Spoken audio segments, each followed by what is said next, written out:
Hi, my name is Zach Nickerson, and I am here with Quinn Whitesall McHerron. We're here at Reed's Beach for the American Littoral Society's first Ask a Scientist event. So Quinn here is a world-renowned horseshoe crab scientist. That is official. So Quinn, could you give us a little intro about horseshoe crabs before we get to our audience questions? Sure. So today here I have the Atlantic horseshoe crab. Scientific name is Limulus polyphemus.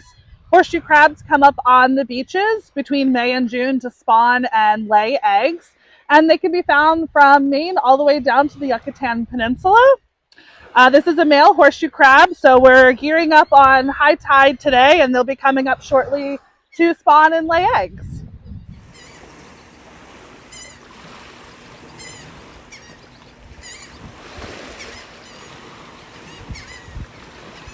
So Aiden asks, what do horseshoe crabs eat?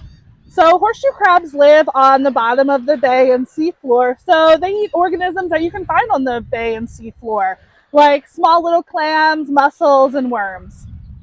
Cool. Peyton asks, how long do horseshoe crabs live? What is the lifespan of a horseshoe crab?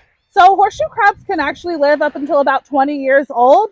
All of the horseshoe crabs that come up on the beach to spawn and lay eggs are at least 10 years old. That's when they reach adults, and then they'll live to be about 20 years old. That's pretty old for a crab. So let's see. Where do they go in the winter, and how far do they travel when they're not here on the beach? So when horseshoe crabs are not on the beach spawning and laying eggs during the high tide, they just hang off the coast in the intertidal area and wait for the next high tide.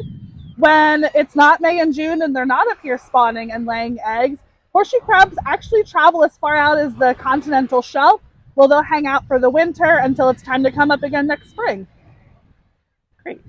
Let's see. Both Olivia and Hannah asked, are they endangered or are they at risk for extinction? So there are some threats to the horseshoe crab population. They were incredibly over-harvested for bait in the early 90s, and their population has dramatically declined since then. There's actually a moratorium in New Jersey where you can't collect horseshoe crabs for harvest anymore to help rebound that population.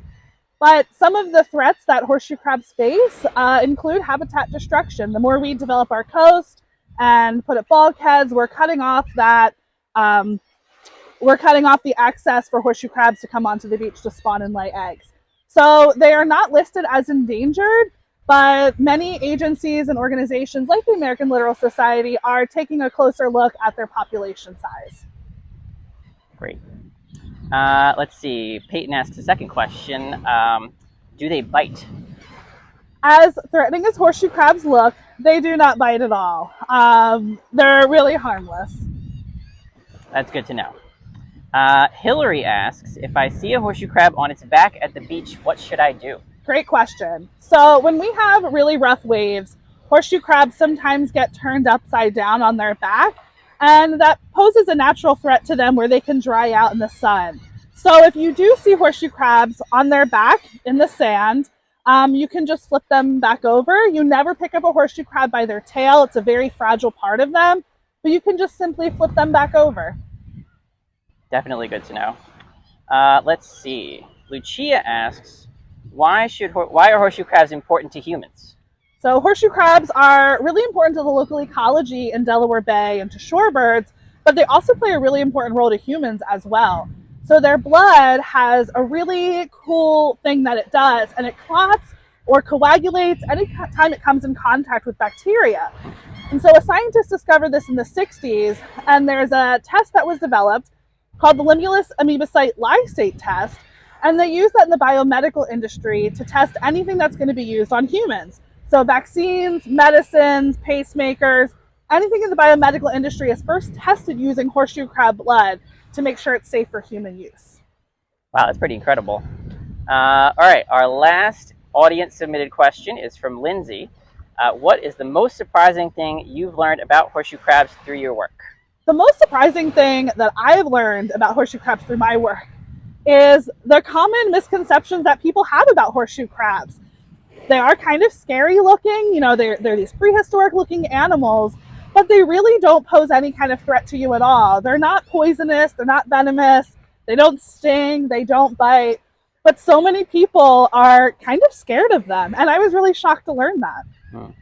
I mean, they definitely look a little scary, but you know, they're all bark and no bite. Right. Well, thanks to everyone who submitted questions for our first official Ask a Scientist event. And thanks to Quinn Whitesall McHerron for answering all your questions. So we'll talk to you later.